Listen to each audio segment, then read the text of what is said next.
Today we're interviewing Mr. Robert Cooley of Gowan, Michigan. The interviewer is James Smither of Grand Valley State University.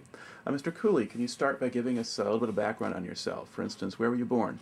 I was born in Detroit, Michigan. Okay, and what year? In 1922. Okay, and what did your family do? My father was a carpenter, and my mother was a housewife, but I mean, that was basic.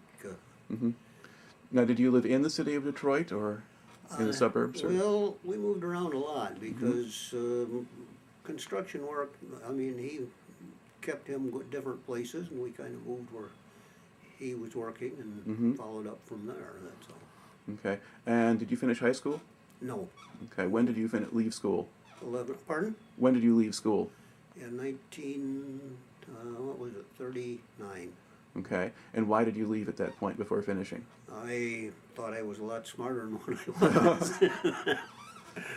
But no, it was at that time things were a little bit tight, and I didn't have to work or anything, but I did. I went out and found what I could find in the way of a job. And what kind of work did you do? A little bit of everything. I mean, generally around in the wintertime you shovel snow, set up customers. In the summertime, you did lawns and windows and stuff on that order. But I mean, it was all manual labor, nothing that. And did you give some of that money to your parents to help support the family, or did you just support yourself with it? No, I just supported myself with it for the most part. Okay. Now, at what point did you decide to join the Army? Well, the work dried up. There wasn't any. I mean, we had a slight recession in the country at that particular time. And I think it's still part of the Great Depression, which is not too slight. It seems like we're still living with it. But I mean, at that time, there was no work. And rather than go back home again, I decided that I would go in the Army. Okay, so had you been living away from home then while you were working? Yes. Okay. All right, so you joined the Army. All right, and about when was that? What was it, January of 1940. 1940, okay. Now, at that point, were you aware that there was a war going on in Europe and that might get us involved in it someday? Not really. I didn't give it much thought at all. I mean, I don't think it would have made any difference at that point in my life anyhow, you know, as far as when you're 17, you can lick the world. You don't. Okay. Did you need your parents' permission to enlist at that age? Yes, I had to have a signature from my mother to enlist. Okay. My father had passed on at that time, so. And what did your mother think of the idea? She was all for it, really. I mean, she could see I needed a little more toughening up in order to get along in this world, and I think that's what really brought it down to that point, was the fact that she figured for 3 years, which was the term of enlistment at that time, it would help me, so she was for it. Okay. Now, where did they send you once you enlisted? I went to Fort Wayne, which was in Detroit. In fact, it's the foot of Livernois down there. It was at that. I guess it's still there, but it's a supply depot or something today. But I was down there for almost a year. And what did you do there? Basically drilling, studying tactics, war tactics, schooling, and stuff like that. And it was a normal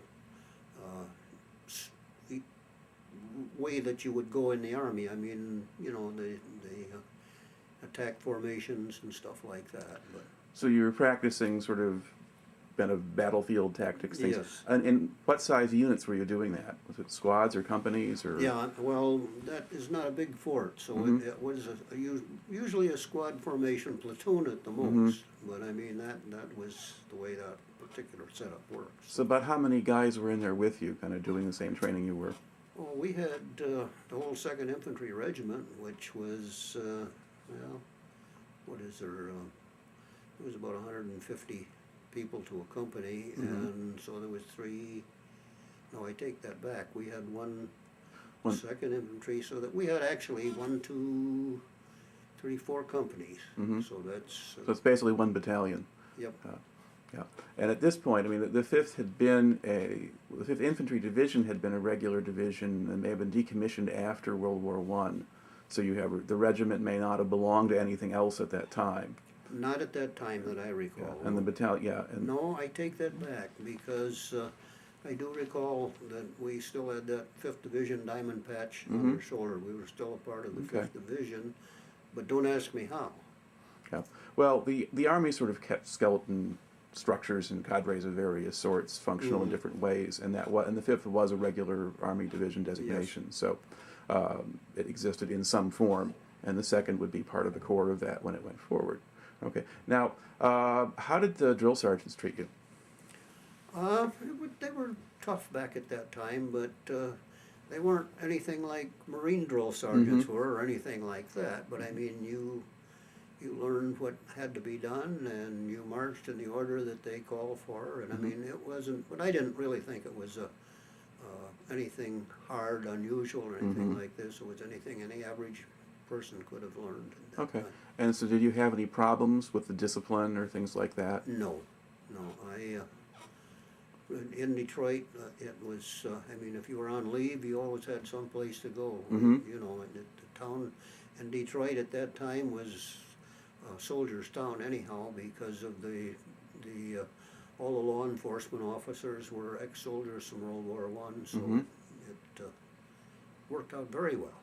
Okay, so you didn't have to get in too much trouble in the city then? No, they would, you really had to get radical if you got in trouble down there, because they would, I can remember occasions where they would put you in a taxi cab, check how much money, and send you home to the post, and I mean, rather than lock you up, which was a better recourse than normal. Right. Okay. Now, when did you finish up then in Fort Wayne?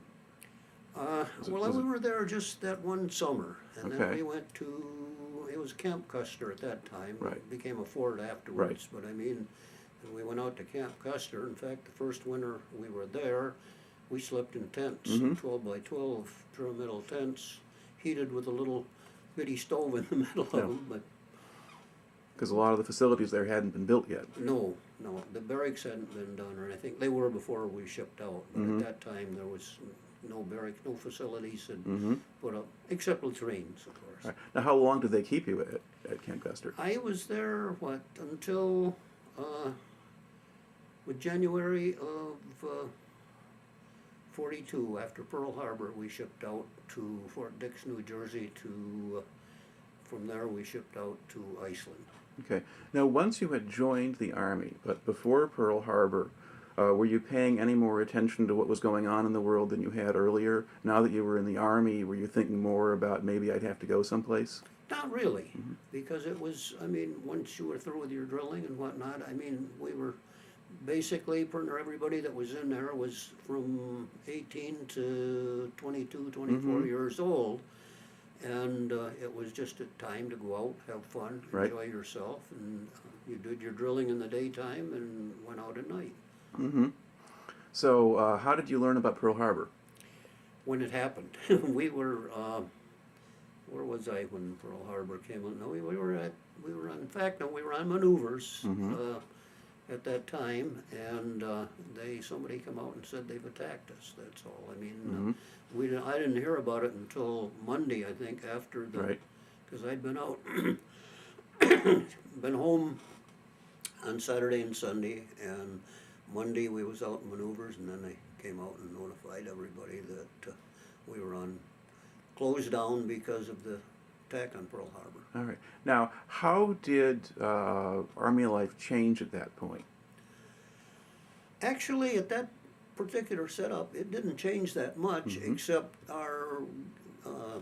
the perimeter guards became a lot more strict. I mean, previous to that, if you had a pass, you was on your way, and then if you didn't, they checked everybody coming in and out. I mean, that was the basic change on the thing, was anybody that was on a perimeter guard, regardless front or back, had tightened down to pretty much that you weren't going to get in and out without somebody knowing about it. Right. Now, pretty soon after that, they moved you out from Fort Custer. Yes, it was only, from December until January. Right. So about a month, maybe month and a half at the most. We Mhm. were on a train for Fort Dix, New Jersey. Okay. Now, what kind of facility was that at that time? That was a pretty big camp. I mean, it was a permanent Army camp, Mhm. Fort Dix was. I don't know how long it had been in effect or anything. We were there, I think I shipped out in March, so we were there roughly 3 months before we were loaded on the trains, taken to New Jersey, or I mean to the dock, or to the ship, and headed for Iceland. Okay. Now, what kind of ship did they put you on? It used to be a banana boat that ran between Cuba and New York. Okay. About how big was it? It wasn't that big. I think we had about 3 companies onto it, and we were loaded. But it was one of those that if we got in a storm, and every time you hit a wave, the screw would come out of the water, and the ship would rattle from stem to stern all the way through. You'd think it was coming apart. Okay. Well, you're sailing the North Atlantic in the early spring, so I expect you hit a storm or two. Oh yes, yeah. We in fact we were something like, I don't recall exactly. It seemed like it was 6 or 7 days longer. Of course, we were also on that zigzag course to avoid U-boats that took a lot longer too. Right. But I didn't see anything like that. But I mean, we whipped that storm, and they had made bulkheads on the decks to house the soldiers into them, and the storm caved them in, or a lot of them, I should say, not all of them, but it caved a lot of them in on the way over there. So then, did you have to pack everybody into even smaller spaces below the decks? Well, yeah, this is true. Food was a problem because their kitchens were small on the boat, and you got 2 meals a day, but they started feeding at 5 o'clock in the morning, and they fed breakfast until 11:30, and they would start feeding lunch at 12:30, and they fed till 2:30. And I'll take that back. They fed till 6:30. They started feeding that, but that was the 2 meals that you got that day, and everything was boiled. They didn't. I don't care whether it was steak or what it was. It went in the boiling pot. Right. Now, about how big was the convoy that you were in, or could you tell? It was pretty good size. I mean, an actual count I wouldn't have, but I would guess there was at least 20 tankers. Or I shouldn't say tankers, but ships carrying Cargo soldiers. ships, yeah. And there was probably at least that many more that were guarding against battleship cruisers and stuff. No battleships, cruisers. We had 2 of those. I recall them. And the rest were all destroyers guarding that convoy. Okay. Now, did you have any U-boat scares on the trip over? Yes, yeah, we did that. But I mean, it was just they said they sighted U-boats, but we didn't actually. I didn't see any, and I don't know anybody else did. Right. We had one destroyer that they said rammed one, and I had to believe them. I didn't see it ram it, but the front end was full of looked like mattresses, but it was down in the water, and every time it took a wave, you didn't see the ship. Even the radar masts were covered up onto it. But it was interesting to watch. I wouldn't have wanted to been on it. Now, did the whole convoy go to Iceland, or did certain ships peel off and go in that No, direction? this whole convoy went to Iceland. We went right to, in fact, we entered Reykjavik harbor and disembarked in Reykjavik, and from there we were disseminated all over the Icelandic islands. Okay. Now, describe what Iceland was like at that point in time. What did it look like? What were the people like?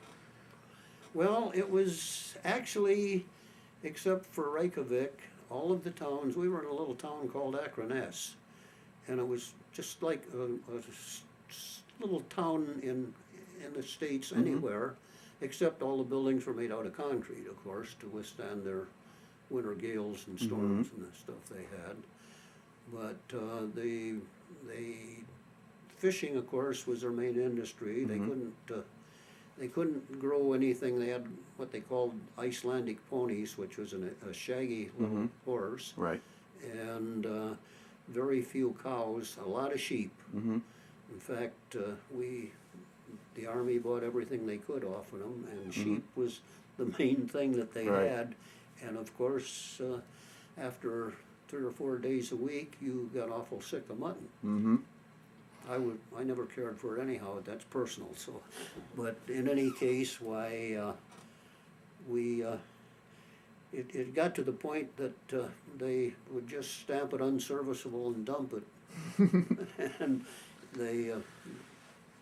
mess officer he wouldn't even take, we'd reached the point wouldn't take it. Mm-hmm.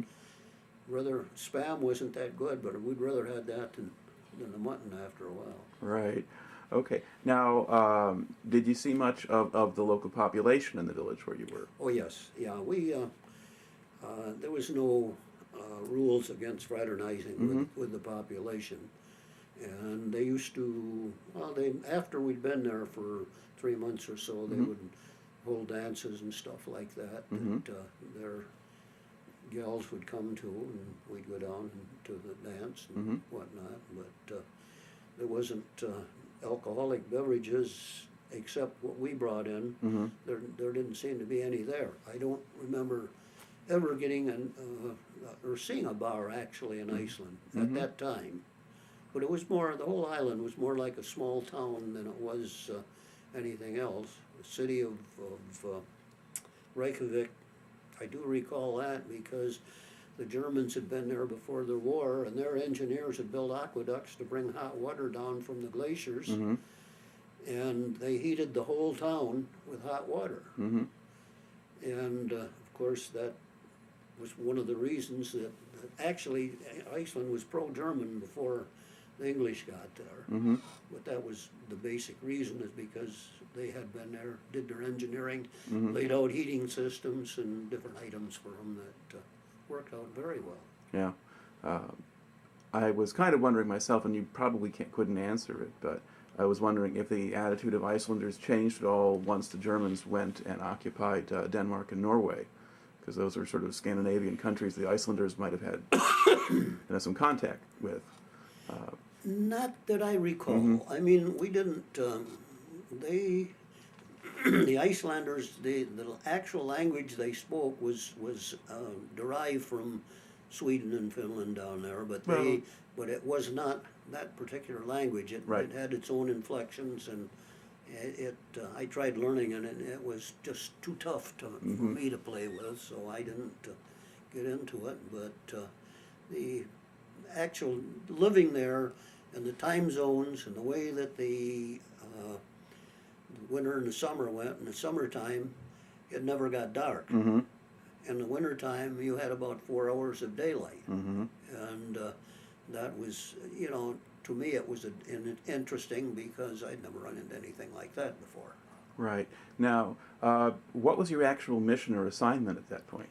Just guarding, actually, I mean, I was told, and I don't know, that when the English landed in Reykjavik, that someone had gone to the German embassy and said, "You better get out of here because the English are landing." And he said, "No, they're Germans." And whether this is true or not, but I mean, I know there were Germans there first, and I know that the English came in afterwards, so I mean, I had no reason to doubt it. Yeah, well, I mean, it had been an independent country, and so Germans could be there, and it was potentially a place that U-boats could use. The Germans had weather stations, or tried to have them in Greenland, for instance, and so the British had to go find them too. So, it was certainly vital to maintaining the sea lanes, keeping them open as a base for the Allies at that point. Now, how long did they have you based in Iceland? I went through one full winter and one full summer and part of another winter. Okay, so it'd be late 43 or so, or early 44 when you actually ship out from there. So when you leave Iceland, where do you go from there? To England. In fact, I didn't realize it at the time, but we were shipped out on the Queen Mary, which was even pretty deluxe at that time. They had stripped it, most of it, but it was pretty deluxe. And I think we were usually, it was a 4-day trip from Iceland to England, and we took 7. But we were by ourselves. We were not in a convoy or anything else. That ship read by itself. The ship was fast enough, they thought it was safer to do it that way. So that when we finally got into England, of course, we went to Salisbury Plain, which is actually the least productive part of England, Mhm. we'll put it that way. But it was interesting. I take that back. We landed in Scotland and we Mhm. went by train Right. down through there. So Yeah, I mean, a lot of people landed at Glasgow. That was sort of the main Yep. point of debarkation. All right. Now, at this point, was your division now coming together as a? yes, in fact, we were shipped from there to the Irish Free State. We were stationed south of what is it? Town, the capital of Free Ireland. Dublin. No, Dublin is the Well, that's the Free State. That's the Free State. You mean Northern Ireland, so British Ireland? Northern Ireland. Yeah, Belfast. Belfast, Right. yeah. We were probably 50, 60 miles south of Belfast. Mhm. And we were just doing field training there. Mhm. That's when they started putting the division together Right. as different groups. Mm-hmm. And it was interesting in the respect that I can remember taking my platoon and riding the train, guarding the train, hauling ammunition across the Ireland Mhm. because of the IRA, Mhm. IRA, Yeah. threatened to blow them up. In Mhm. fact, they did some, but I mean, that's a nice sooty ride in their trains. Because these all had steam engines then, didn't they? Mhm. Yeah. Okay. Now, in general, were the men that you were sort of serving with in your platoon company and so forth, were they pretty much the same people that you'd been with all along, or had new recruits been added to fill out the ranks? No, they were basically the same people that were in the company that we left the state with. We might have picked up one or two, but I mean, Okay. that would be about it. We were a full company when we left, Mm-hmm. and we were a full company when we left England to go to France. Mm-hmm. Okay. Now, what rank were you at that point? I was a tech sergeant, a platoon sergeant at that Okay, time. you were a so- platoon sergeant at that point. Yeah. And what kind of responsibilities did you have? Well, you had an officer that headed the platoon, and Mhm. it was his job to take the orders from the company commander Mhm. and come down from then he would disperse them to the sergeants, Mhm. and trying to keep track of a platoon, which is basically only 3 squads, but Mhm. I mean, one person to do it is almost impossible. You need 2 Mhm. or more even, Right. but my duties was just to follow up his orders and make sure that we stayed together, fought together. and Right. whatnot. Right, and normally you wouldn't command an individual squad necessarily. You might be with one, but you could go and Not work with any of them. squads, no. They Yeah. had a staff sergeant commanded a squad at right. that particular time. Mm-hmm. And the only time if your platoon leader got hit, Mm-hmm. then you would take over the platoon. Right. And if you got hit, you had a platoon guide that would take over the Mm-hmm. platoon, which was usually a staff sergeant, but he was in line for promotions. Right. Okay. Now, at what point did your division get sent over into France? We landed, 11 days after D-Day. Okay. And which beach did you land on? The one they had all the trouble on. Omaha. Omaha. Yeah, so with the big bluffs Yeah. overlooking it. And, We landed on Omaha, and it was cleared, of course, at that time. Mhm. I mean, there was we weren't getting any fire. We didn't Right. get any fire. In fact, we marched, I think, probably 5 or 6 miles inland before we reached the lines where we could get fire from there. right. Okay. What did France look like to you when you got there? What condition was the countryside in those first few miles? Or Well, outside of the beaches, the rest of the country was pretty well set. I mean, there were some areas that they had bombed, which they left bomb craters Right. there, but in general, the towns, of course, had all been hit, Mhm. and they were in a state of disrepair, wreck, ruin, and Mhm. what have you. But when the countryside looked just like it always did, except it was littered with dead cows, pigs, and different farm animals and stuff like this that had been killed with either. Probably a lot of those have been killed in the bombardments and so forth. Yes, right? I would guess that. Yeah. Okay. Now, do you know sort of what section or area of the line you were going into? Was it in the general area towards St. Lo, or was it someplace It else? was, we went right through St. Lo. Okay. That, after, of course, again, we didn't fight St. Lo, we just went through it. It was, the town had been taken at that time. Right. We'd made the bread, we went through St. Lo into the hedgerow country, and from there, when we were there, I don't know, possibly a week or so before they made the breakout, and then we were loaded more or less on trucks. And you'd go so far forward, unload, and fight the Germans where they'd hold up, and then if they cleared that, which they were in full retreat about at that time, and we would back on the trucks if possible and move, or they would move another unit through us, and they would take up the. Right. Now, at what point did your unit actually get into action? You land at D+11 or so you're landing kind of mid to late June. How long was it before you kind of got into the fighting? It was about 3 days after. We were in action 3 days after, because they had pulled there was one of the divisions that hit the beach first that was pretty well. Yeah, the 1st Division was in that sector, and so was the 29th. So we went right through them and took over the sector that they were in, and then we continued forward through them. Can you describe what it was like sort of going into action the first time? Yes, outside of being scared and knowing you had a job to do, even if you was scared, it was an earth-shaking event, I'll tell you. Once you got both feet on the ground and you realized what you had to do, you were going to do it regardless of what it was, then it came back down pretty much. There was some things that I learned that, I mean, we used to do what they called open field drilling, and we did this over and over and over again, and I could never quite figure out why there was so much of it, but you can't think clearly when you get under fire, and you do it automatically then. Right. And it works. Now you were fighting, that would have been hedgerow country you were in, wasn't it? Yes. Okay, so the Bocage. Did it take a while to figure out how to fight there? Yeah, it actually, you usually were sticking a weapon up over the thing and just firing, except they had tanks set up to make a hole through those things, through the hedges, and they would make an opening, and we would break through that opening, go through the fields, and head for the next hedge.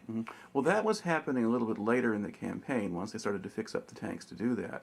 When you first got in, they probably weren't doing that yet. No, actually, when you first got there, you would find every field had an opening in it. And of course, these hedgerows had been built over hundreds of years, I guess, because they were like 6-7 foot tall or better and 5 or 6 foot thick. Right. But each one had an opening, and you would find that opening and spread along very carefully on the inside and spread out to cover the field that you were going to go, and then you'd all go at once down through the field to the next hedgerow.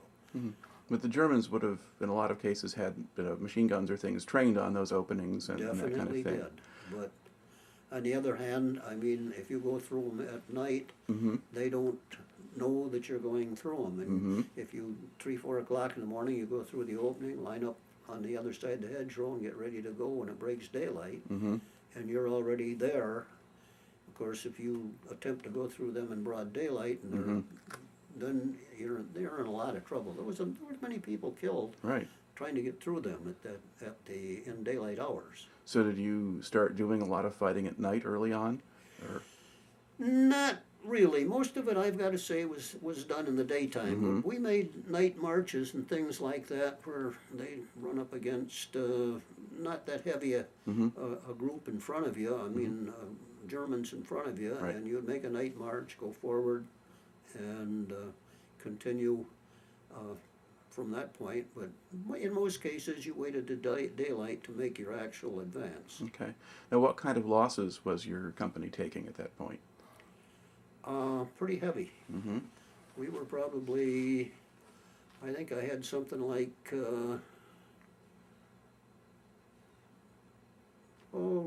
6, 7 men to a 12-man squad left for in my platoon. Mm-hmm.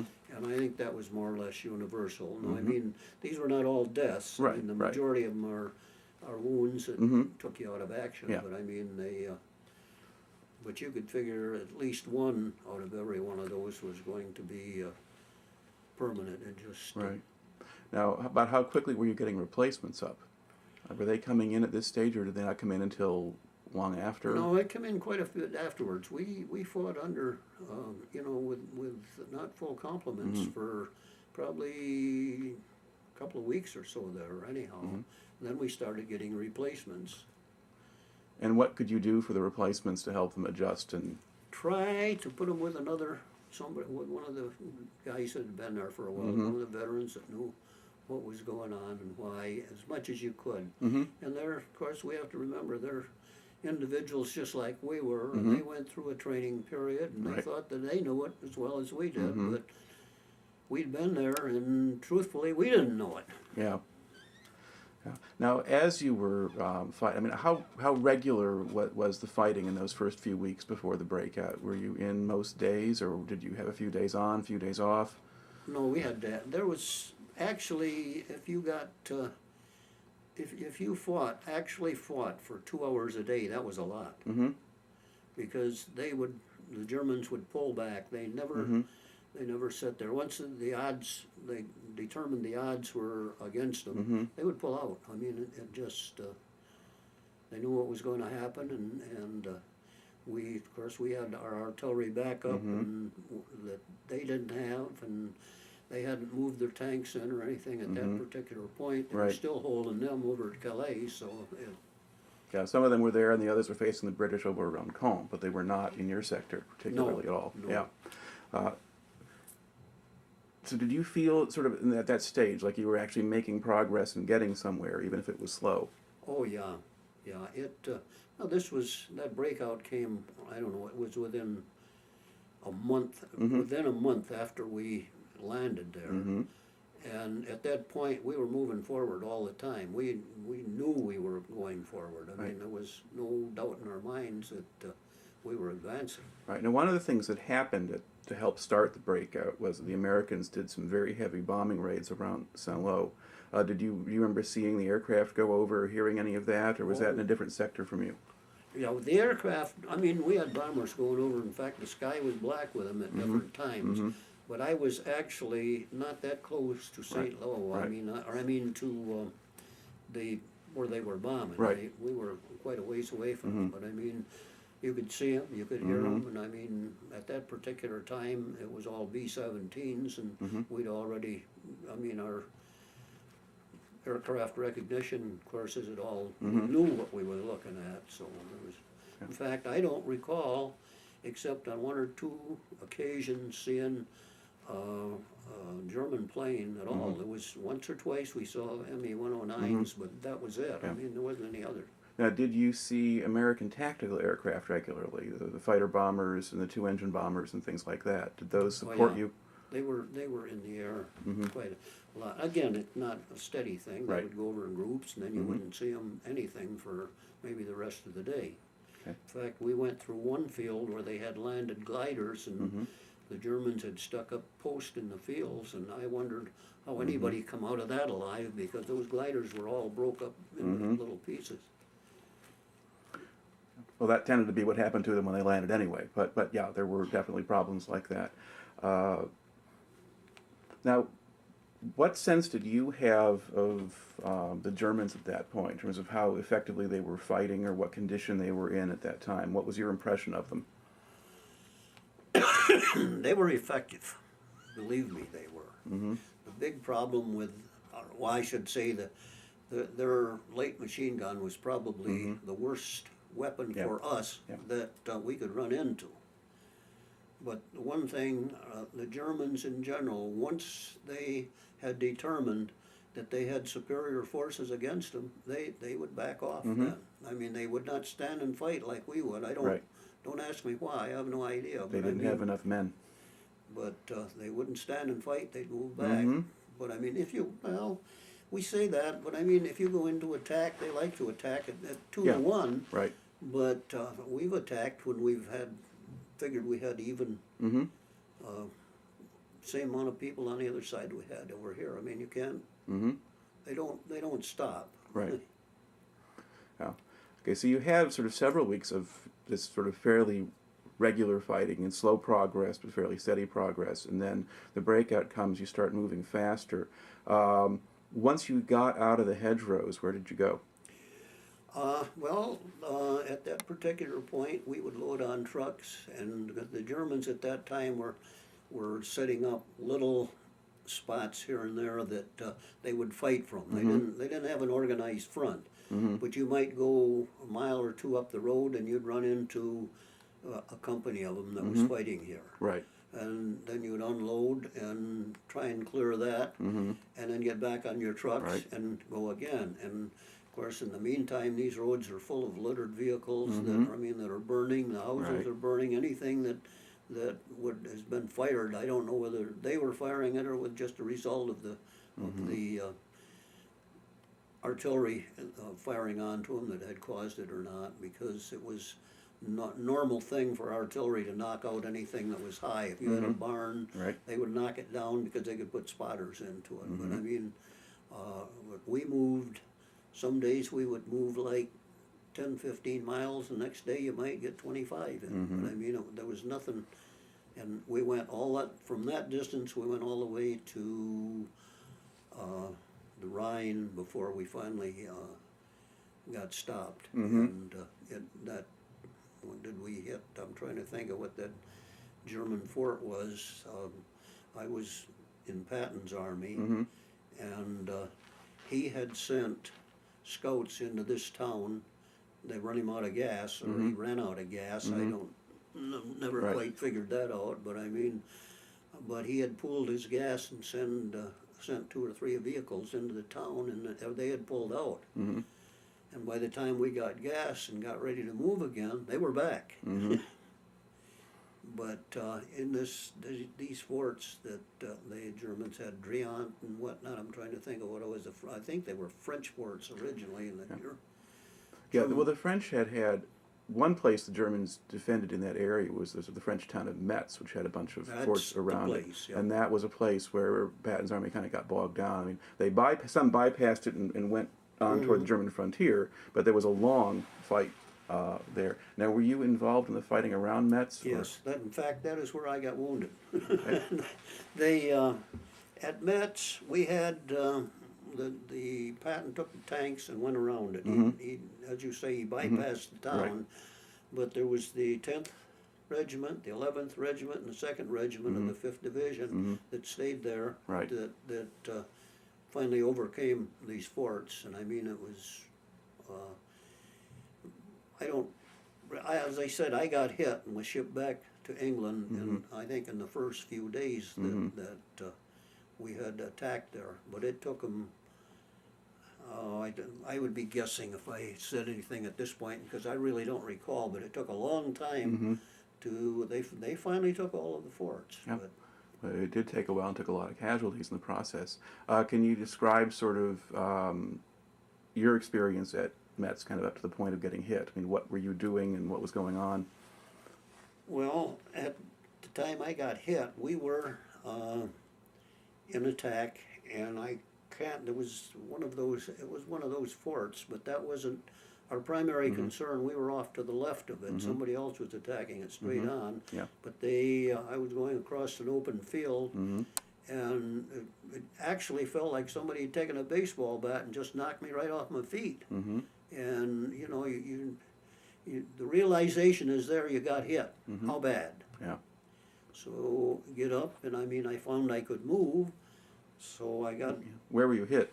in the chest. Okay. I took the tail end of a machine gun burst. I took 1 in the chest and 2 in the arm on that thing. But I mean, I was lucky. I mean, of course, everybody that come out of that war was lucky. Mm-hmm. But in any case, I found I could get up, and of course you're bleeding, and I walked back. I don't know, maybe 50 yards or so, and collapsed there. And one of the corpsmen or medics came up and stuck bandages on, and they sent me to the rear. Then they Mm-hmm. put me. Actually, I rode a tank because they didn't have any. Couldn't get a Mm-hmm. Jeep or a ambulance truck, up there yeah. or anything. So, but they stuck me on a tank with a couple other guys, and Mhm. it was going back. And when we got back to a field hospital, I was unloaded there, Mm-hmm. and they operated on me at that point. Mm-hmm. And the next day, they had taken to an airfield, and a bunch of us were shipped back to England Mm-hmm. for recovery. And I was there, I don't know, about 3 or 4 weeks, and was sent back over then. Mm-hmm. What was the hospital time like? It was fine. I mean, you couldn't get out of it or anything Mhm. like this. I Yeah. mean, it wasn't like you could go to town or anything Yeah, like that. But I mean, the food was good, Mhm. and it was basically a exercise to get Mhm. you back in shape again. This is what it act once you got healed up enough that you could do that, of course. Mhm. But and once they rated you fit for duty, Mm-hmm. why you were shipped back. You might go as a group, and you might go as an individual. So. Right. But was it sort of a good break to have at that point after all the stuff you'd been through, or did you just want to get back? Well, yeah, you really give a sigh of relief. I have to Mhm. say that when you get into that hospital Mhm. and the tension is not there, everything is gone. You know, Mhm. nobody's shooting at you. Yeah. You know, and I mean, but it's like everything else that humans go through. After 2 weeks, it's blasé again. Mhm. You just are living there. That's all. Mhm. And food is good. Everything is good.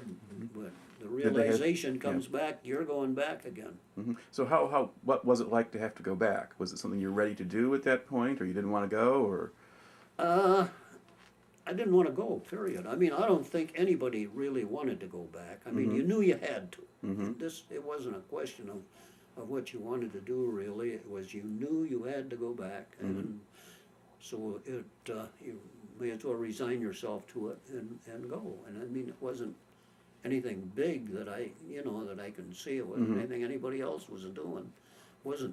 And we were shipped back. Of course, we went back across by boat. We didn't didn't fly back. Nope. They flew us in, but they didn't fly us back. And we went back across by boat and loaded into trucks and was taken back to the same outfit that I was in. Right. In fact, when I got back, they had a new platoon sergeant that had taken over the platoon, but they had one of the other platoons. The guy had been shot up before that, so they just sent me over there. And I Right. took over Now, were they still at Metz at that point, or Oh, had they no. taken that? We were, in fact, we were just at a holding position at that time. After Metz was taken, they just sat there. And Right. this was until, well, it was winter, it was cold, Right. cold weather until the breakout at, when they came through the forest there, the Bulge, Battle when of they Bulge, started yeah. the Bulge. Mhm. And of course, we were in Patton's army, so we loaded on tanks. Well, I was infantry all the way, but we loaded on the tanks and cut across country and headed for the Bulge. And I mean, it was steady going. I mean, I think we drove, 2 nights and a day or something like that, and we were there. I mean, we Right. just. Now, before you headed off on this, had the division been able to take in a lot of replacements and recover a lot of its strength? Oh, yes, Yeah. yeah. We were up to full complement Okay. at that time. Once, because we were, after Metz was taken, we were probably, I would say, the best part of a month that we just held. We didn't Right. do anything because Right.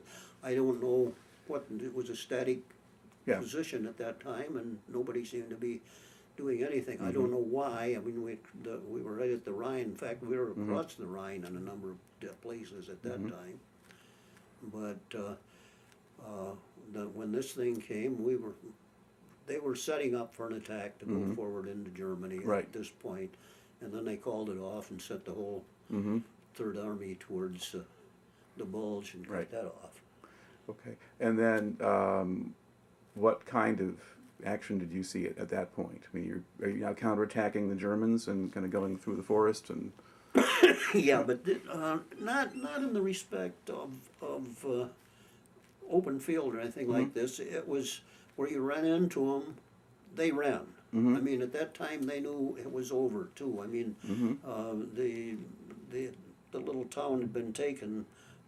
I don't remember which unit got in there first. It was part of Patton's army that had taken the town that held out, that really stopped it. Well, Bastogne, that was Bastogne. 101st Airborne was there. Yeah. And then Patton, 4th Armored, got up there and joined him. And when they took over that, the Germans knew it was done. I mean, and we, when we got there, of course, we were to the right. We were cutting off the Bulge, and if you went through the woods, I mean, they didn't even stop to fight. They ran as fast as they could. And Did you have any idea what kind of soldiers you were fighting at that point?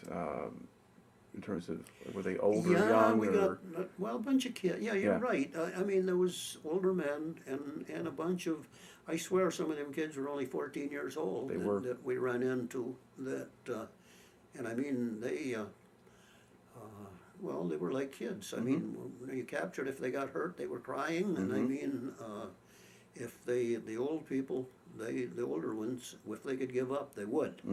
Put it that way. But if they had to fight, they would do that too. So I mean, it was a circumstance kind of a deal. If they had an officer behind them with a pistol pointing at them, they were going to fight. Right. You were probably up against what they called a Volksgrenadier Division, which was recruited from older men, recovering invalids, teenage boys, and whatever was there. And those were not what they put in the main points of attack. There were other places in the counterattack of the Bulge where the fighting was a lot nastier, but the sector you were in was being held by the rest of them. We were just cutting it off, really, cutting that Bulge off. We weren't where the soldiers had gone through and were fighting that were up ahead of us. Right. I mean, we were in back of their main lines, and the people we hit, like I said, at that our particular unit hit, were not professional soldiers, really. So the fighting was easier on you than it was maybe much, back in Normandy or at Metz or anything like that. I don't mean you didn't get shot at because you did, but you didn't have them. You weren't under continual machine gun fire and stuff like this. They didn't have the weapons to start with, but they all had rifles. But I mean, and some of them would fire them. But as they said, the biggest share of them, if they could give up at that time, they would. Now, about how long did that continue, do you think? A few days, a week, 2 weeks? Yeah, it didn't take very long. We 7 days at the absolute most. And I mean, I'm trying to think of who we met on the other. Somebody came from the other side, and I think it was English. But I mean, I wouldn't swear to that. But we met somebody I know, and because then the word went out, of course, hey, they're cut off. Whoever's up there is there. Yep. All right. And then once you had sort of linked up with people coming down from the north at that point, did you just stay where you were? Did you go east or? Yeah, we just held. Positions become static again, and we just held that particular point. And I mean, we watched a lot of German prisoners come marching back through because we were just off a main road, and they were marching them back through from the Bulge itself because they were giving up as fast as they could at that particular point. And then how long did things stay static, do you think? Pardon? How long did things stay static at that point? Probably, it must have been 3-4 weeks anyhow before we ever moved out of there. Okay. And from that point, we moved, where did we go? We went back to... Did you go back south a ways again? Yeah, because we went into the Sudetenland. That's in Czechoslovakia. The Saar, maybe? Yeah. Saar was kind of that piece of Western Germany. Germany. They moved us back down there after the Bulge was cut off.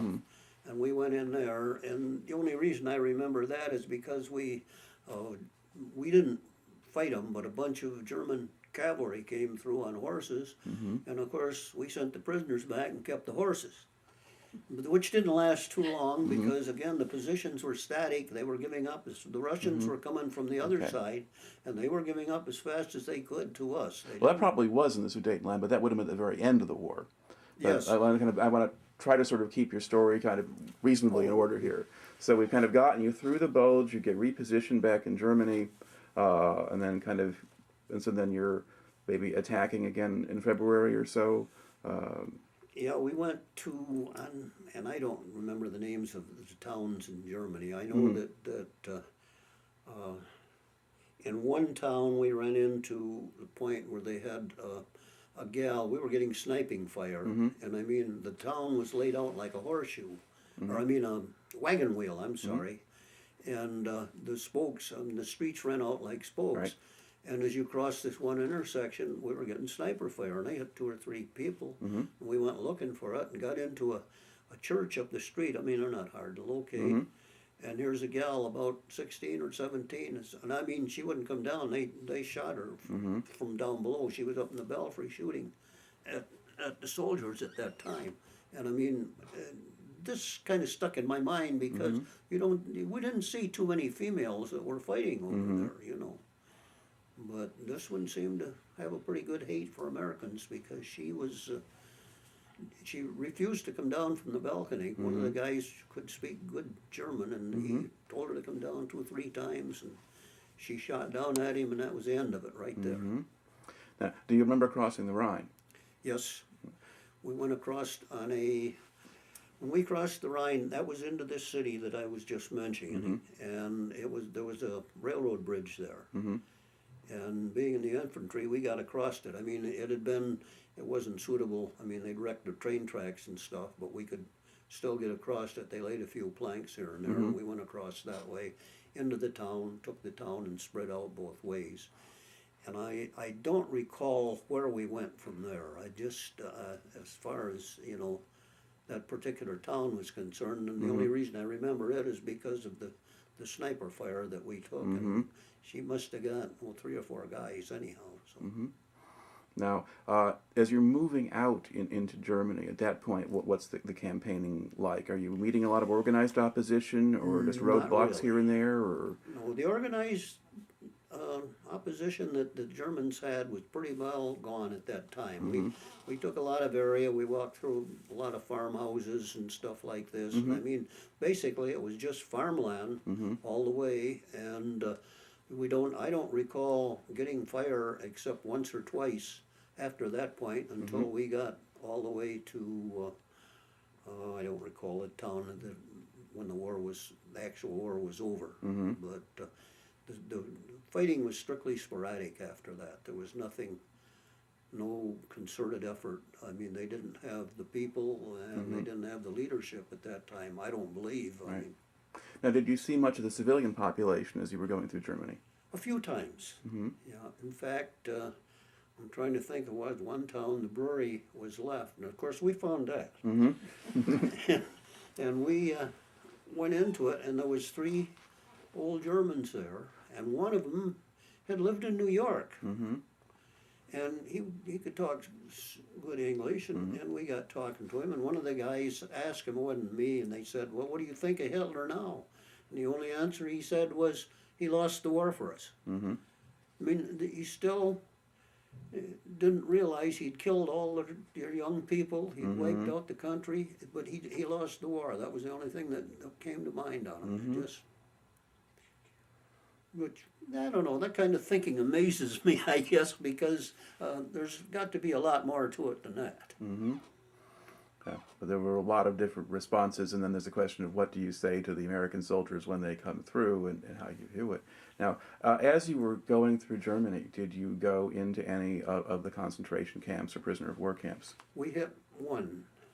It wasn't Buckwald, so I can't remember what it was. It wasn't a big one.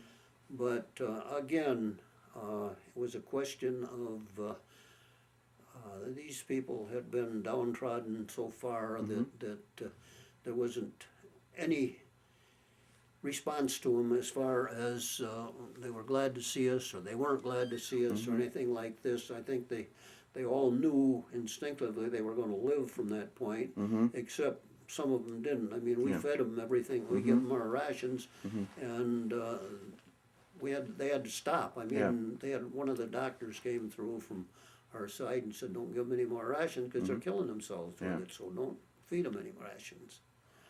They hadn't had food in so long that they just, and it didn't set well with them. So, but as far as, I mean, they were all, it was just skin and bones. I mean, today I sat here and hear people say, "Hey, this never happened. You never were there. That's why it never happened." Yeah. And I mean, it just, again, some of the things just are so surprising to me. That's part of why we need to do this kind of thing, is just give people that many more reminders of what all of that was really like. Now, you mentioned earlier getting to the Sudetenland, and Americans did get that far. It's kind of the frontiers of Czechoslovakia, kind of those areas up in there. Did you get far enough to run into the Russians? Yes. No, I take with tongue in cheek. We saw them. We didn't meet with them or anything. I mean, the newsreel showed a lot of Americans shaking hands. Right. We didn't get into that because they stopped before they ever got there. We probably had a half a mile between us. We were on a hill, Right. and we had a good area, and they stopped, and they also stopped shooting because they said there were no more Germans. They Right. gave up to us as fast as they could. So. Now, in those last days, did the Germans seem to be retreating toward you, or were you getting refugees coming toward your lines? German soldiers mainly. I mean, there were refugees, but I didn't really put them together with the soldiers, because the soldiers would. I mean, the minute they saw us, their guns went on the ground, their hands went up, and in they came. Right. They didn't want to be taken by the Russians. That was for sure. Okay. You mentioned seeing a cavalry unit. I mean, can you describe what they looked like, what the horses were like? Yeah, it was, in fact, I didn't think there was any horses left when this, and I digress a little bit because I should have stayed with that, because we had them horses for about 4 or 5 days, and one day here come a batch of MPs, and they took them all back to the rear. But the unit itself was, I mean, it was nondescript in the fact that you did not have full uniforms on these people and what have you, and I had no idea where they'd been or anything like this, but they got off the horses, and we took the saddles off, of course, and put them out to graze. Well, the guys that knew what they were doing did. I didn't.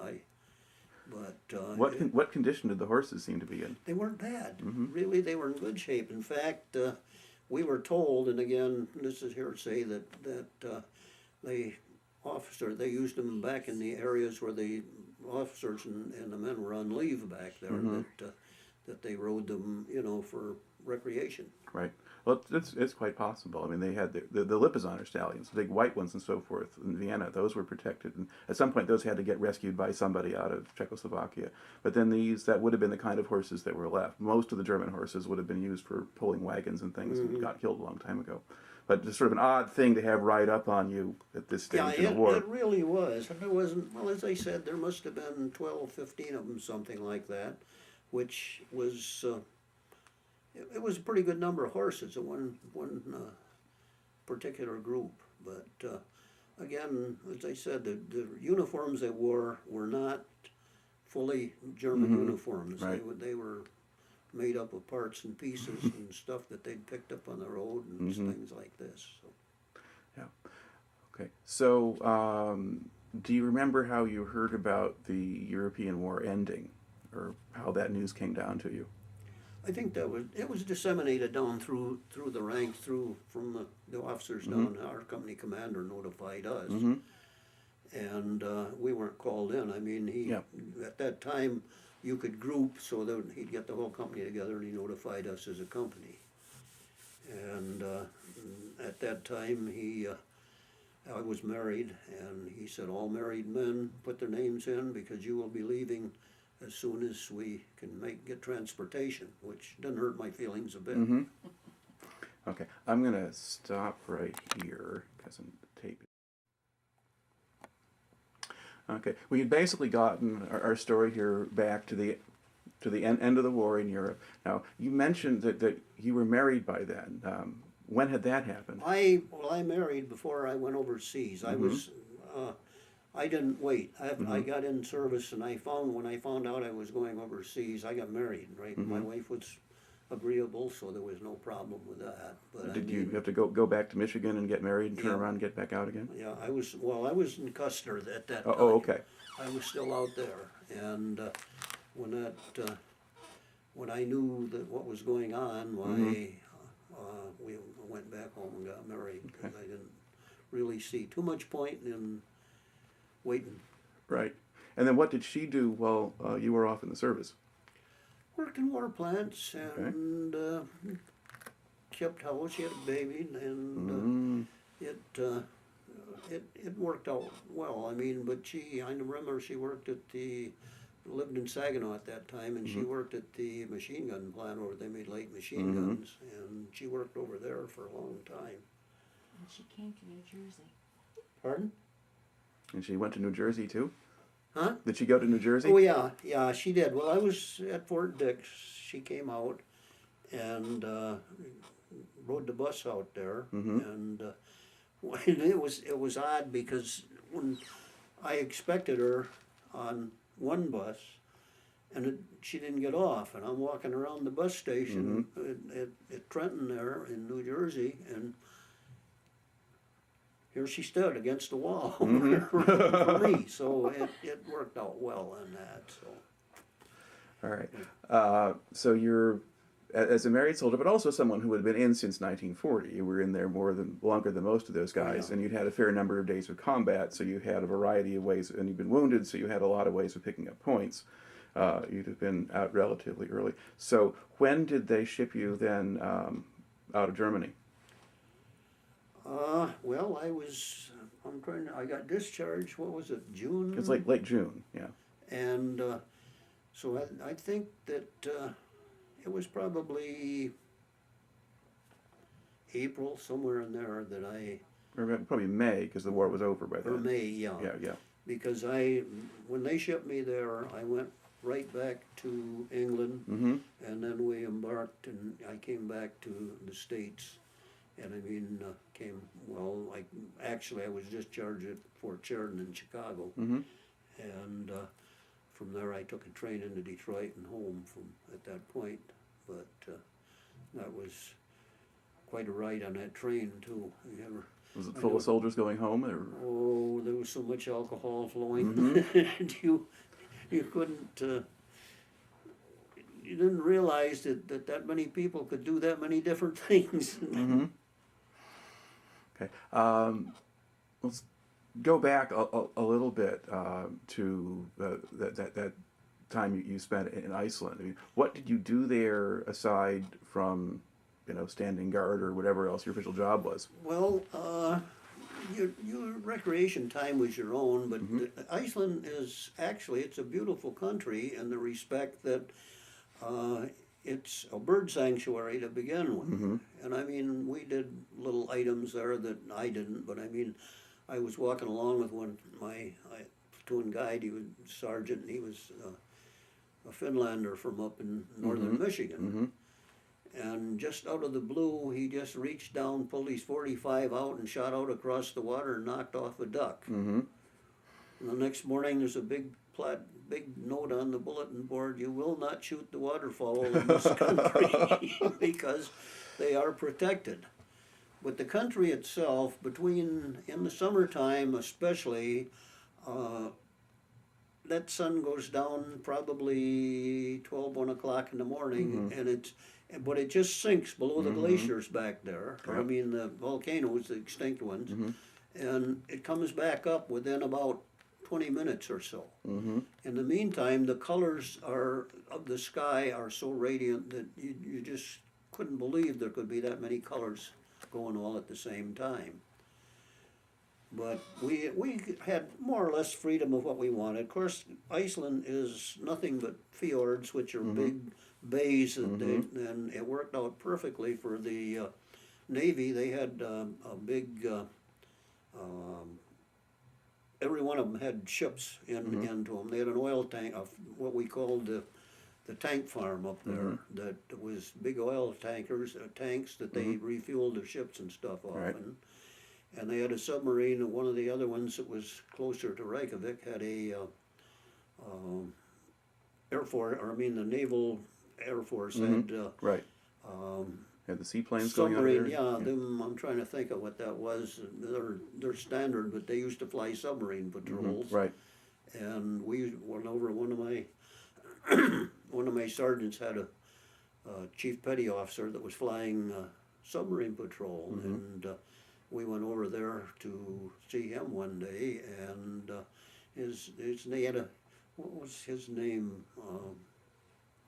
Wilhelm Ludwig Gast. I mean, Okay. and it was strange, you know, he was of German descent, of course, but he kept the whole name and kept the German inflection onto it.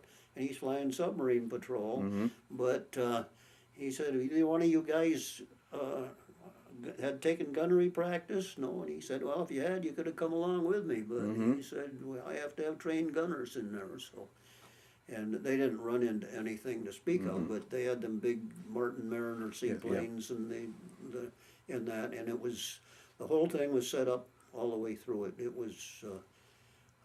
I had never dealt with the Navy before that, nor since that. But I mean, as far as personal, but I was quite impressed with the way it was set up and the way it was run. But they used to fly back to the States periodically, and they brought fresh hamburger up there, and I hadn't had a hamburger in, I don't know, 2 years or something like that since then. But I mean, it was one of those things that just hit you all of a sudden. They have access to everything, and we hadn't even had access to the States. Now, did the Army give you any kinds of creative training or anything like that? Take advantage of the fact that you were up in Iceland? Teach you to ski or skate or any of those things? Well, as I said, at one time they decided that we're going to make have some ski patrol, make some ski patrols, and they took a group of us, and I had my platoon, but I mean, we just went up on the glaciers, and it didn't work. You can't train a group of men to ski in the period of time that they had left there. There was some interesting things that you know, that I still remember. I mean, you always put your ski in the exact same path as a man in front of you. And if you had to stop and relieve yourself, everybody used the same spot. And again, this is just normally, can't count how many they got in the group. I mean, it was, you knew what the purpose of it was, but that was an interesting thing, but it didn't work. I mean, as I said, maybe if they'd have started 2 years before that, but well, did they have you cross-country skiing on the glaciers, or what? yeah, we were just on the glaciers itself, and in this one spot there was probably a 2-mile run or something like that down the hill, and some of these guys that would try to take that run kneeling down, and they get going so fast, of course, that their skis would go right out from under them, and then they would slide on their back for quarter of a mile or so before they finally got stopped. Nobody got hurt that I recall anyhow, but it was an interesting thing. When we periodically even, they would give us free time, take the platoon out and cover 10 miles or whatever they wanted you to cover that you wouldn't. And I can remember taking my platoon out and climbing those extinct volcanoes, and you could get around them. And I think back on it now, you know, if I'd have lost a man up there, I don't know whether I'd have been here today or not. It was a foolish thing to do, but we were all young and could handle it then. It was no problem. I mean, went through it and got up in actually the fish in the middle of the volcano, which up under all of them had a lake in them. And I don't know how these were not, they were basically trout and freshwater fish. Right. I don't know where they came from because it was all salt all the way around there. But in any case, we got to the point we were using concussion grenades, and we would drop a couple of them in the water, gather up the fish, and take them back to the mess hall to get a good supper out of them that way. Not spam and not mutton. Not spam and not mutton is right. Right. Are there other memories or things that are going to stick out in your mind about your time in the service that you haven't mentioned yet, or other things he's left out? Well, I mean, actually, all of the items that, I mean, I've forgotten them. Some of them I wanted to. I mean, it wasn't the question that I just tried to erase them from my mind as much as possible, Tell me but about the Jeeps, Dad. the what? The Jeeps. I did. Jeeps. Didn't I tell you? that No. They dumped the sheep in the water? Oh. Jeeps. No, Jeeps. you said Jeeps. Oh, that was, you mean the Volkswagen Yeah, that you captured. huh? Uh-huh. That you stole from the Germans, or you took from the Yeah, Germans. well, yeah, but this was, after the war, Mm-hmm. when we got home here, the Volkswagen, put out the Volkswagen, and then, but they had, in Germany, they made a special model for the German army Mm-hmm. that I can't, over here they called it the Thing, I don't know what They call it the Kubelwagen. That's the job. And anyhow, we took one of them one place, but there was an interesting little outfit. They had about maybe a pint gasoline container. They had a 3-cylinder air-cooled engine into them. They had about a pint container that you poured gasoline into them. And you started the vehicle on that. It was air-cooled engine. The engine got hot, and then they would run them on kerosene. They smoked a lot, didn't have any power, but they got you there and got you back. But I mean, at that time in the war, fuel was Right. really tight in Germany, so but we had that for, I don't know how long, and again, somebody come along and replevied it and took it back. Somebody can pull rank on you. But there wasn't much equipment German equipment that you could have. We had, of course, the big thing that I saw in Germany was the non-fraternization policy they had going at that time. And I mean, if you were caught talking to a group of Germans, it better be to be giving them orders. If not, wouldn't be to any pleasantries whatsoever. You better Did not. that end when the war ended? Or did that keep going in some way? I think it ended. No, I mean, I don't know that for sure, but I've seen talked to some people that Yeah. stayed over there. Yeah. And they said that it was a complete different setup after the war was over. Of course, again, once the Russians had put their course their setup into effect, and they were flying them in, we had to, as allies, had to become real chummy with the Germans because it's the only way they're going to live. I mean, they couldn't believe, still don't believe that we flew that much supplies into Berlin to keep those people alive. It just. Now to Hey. look, Go ahead. I'm just saying, to look back on the whole thing now, how do you think your time in the service wound up affecting you, sort of as a person or otherwise? I think it did just what my mother was expecting it to. It made me realize that I was a man. I had other things that I had to do because I have to freely admit when I went in service, I was somebody living for my own purpose and nothing else. And I mean, when I came back, I wasn't the only person in the world anymore. Yeah. So it did affect me in that. I came home, and of course, after I got out of service, jobs weren't that hard to find. But I had a little time with a plumber before I went in service, and I got talking to him, and he said, "Well, do you want to go back in plumbing?" He said, "We can get you started as an apprentice." And I said, "Okay." So I went from there, got my license, spent my 3 years, and then I went to work for the state as an inspector, got my master's license, and went on from there. But I mean, it was just the things that came together right. When I came home, or like I said, I realized I had a family, I had somebody to support. It wasn't just me. I had to keep going whether I wanted to or not. And I didn't realize that before I went in service. I had come up, and whatever was mine, and that was it. And once you can get over this, you realize that you have other aims in life. Right. All right, then. Anything else you want to throw onto the record here before we close this out? No, I think we're pretty well set. I mean, I will undoubtedly think of something after you're always gone, happens. but I mean, that goes without saying, I guess, because. But in the meantime, as I said, I think this is a nice deal because in the respect that I know that I'm not gonna be here for too much Mhm. longer, and I can leave a record like this. Right. In fact, I have thought of going down and having something put on a disc, but what do you have put on the disc? Hmm. What can you say to your family except, hey, I love you, I'm gone, where are you going from here? So, And now they've got you telling a pretty good story. Dad, tell him about the guy with the 5th Division shirt from Nam. the what? The 5th Division shirt from Vietnam. You gotta speak up, my All left right, ear is that's okay. bad. Tell him about the guy with the 5th Division shirt from Vietnam.